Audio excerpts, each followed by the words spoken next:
जय जगन्नाथ सांग मैंने तो आपण मानक मोर आउ गोटे मिनी ब्लॉग को बहुत बहुत स्वागत। तो ये थिला आज सकाळ दृश्य पाग किछि एमती थिला बहुत ही बढ़िया कोहला पाग देइथिला आ ता संग को पिहुर मस्ती देखंतु।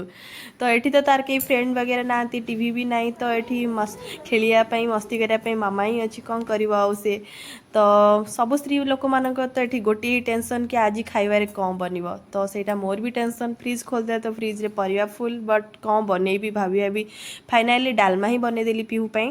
तो आमे माने तो गेस्ट हाउस रे खाउछु तो पिहू कि खाउनी से खाद्य सब तो तापाई मु निजे रोसई करूची भात डालमा तो आउ ताकू ही बेसी किछि सामान शिफ्ट हेनी तो सेते पे आमे किछि खाइबा बेसी बनै पारनु।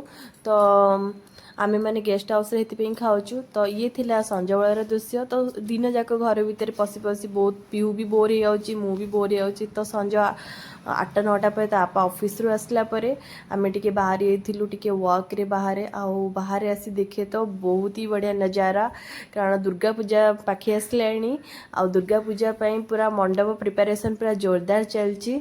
तो ये थिला तालचेर दुर्गा पूजार किछि दृश्य। तो बट आमे तो ए वर्ष रहिबुनी तो गाँव को जिबार अछि। तो बुलाबुली करके आसी पहुँची गलो आम डिनर करिया को। तो डिनर करिया को आसला तो ऑलरेडी 10 o'clock हो सारे। तो एठी हमर डिनर आसी पहुँची गला और पीहू को गोटे एग ऑमलेट खोउथिली। तो ये थिला आजिर ब्लॉग जदि भल लागिथा तो लाइक शेयर सब्सक्राइब।